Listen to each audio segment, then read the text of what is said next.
இந்த 7ஆம் அதிபதியான குரு பகவான் 10ஆம் இடத்துல சுயஸ்வாரத்துல புஷ்கர நாமசத்துல போயிட்டு இருக்கிறனால இவங்களுக்கு கணவன் மனைவிக்கு அப்படிங்கிறது வந்து இந்த கொஞ்சம் கொஞ்சமா சோம்பல் தன்மை வர ஆரம்பிச்சிடும். இது வரைக்கும் ரொம்ப அந்யுன்யமாக இருந்த கணவன் மனைவிக்குள்ளார சின்ன சின்னதாக ஒரு சின்ன சின்ன கஷ்டங்கள் சங்கடங்கள் வரும். ஓகேங்களா? ஏன்னா இவங்க வேலை வேலை வேலைன்னு சுத்திக்கிட்டே இருக்கிறனால இங்கேயே கணவன் மனைவிக்குள்ளார ஒற்றுமைங்கிறது கொஞ்சம் கொஞ்சமா குறையும். ஒரு சில பேர்த்துக்கு சனி பகவானால சோம்பலையும் கொடுத்துருவாங்க. ஏந்திரிக்கிறதே காலை லேட்டா தான் ஏந்திரிக்கக்கூடிய அமைப்பு வந்து வரும். ஓகேங்களா? அதே மாதிரி இவங்க வீடு வாகனம் வாங்கணும்னு நினைச்சாங்கன்னா நிச்சயமாக வாங்கிடுவாங்க. லைஃப்ல நிச்சயமாக ஒரு அச்சீவ்மெண்ட் உண்டு.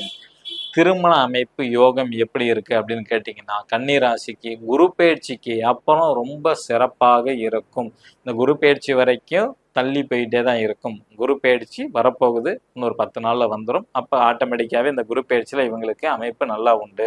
திருமண யோகம். அடுத்தது 9ஆம் இடம்ங்கிறது வந்து பார்த்தீங்கன்னா தந்தையை குறிக்கக்கூடியது. அங்க வந்து சூரியனும் புதனும் இருக்கிறாங்க. 9ஆம் அதிபதியான சுக்கிரன் வந்து செவ்வாயோட சாரத்துல 10ஆம் இடத்துல பயணம் செய்யறாங்க.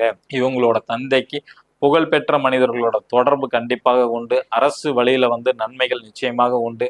நல்ல வருமானம் வந்து கிடைக்கும். குழந்தைகள் மேல் அதிகப்படியான பாசங்கள் வந்து நிச்சயமாக உண்டு. அதே மாதிரி வந்து தொழில்ல வந்து வரி சரியாக கட்ட வேண்டும். கன்னி ராசியில பிறந்தவங்க தொழில்ல மட்டும் வரி கட்டாம விட்டுட்டீங்கன்னா, ஏன்னா சனி பகவானோட பார்வை படுது கன்னி ராசிக்கு. நிச்சயமாக நேர்மை நீதி நியாயத்தோட நடந்துக்கணும். இந்த 2 ஆண்டுகள் எங்க மிஸ் பண்ணாலும் சனி பகவான் வச்சு செஞ்சு விடுவார். ஏன்னா அவரோட 10ஆம் பார்வையாக உங்க 4ஆம் இடத்தை பார்க்குது. உங்களோட சுகஸ்தானத்தை பார்க்கறனால நீங்க நேர்மை இல்லைன்னா உங்க சுகத்து மேல கை வைத்து விடுவார். கவனமாக இருக்க வேண்டும்.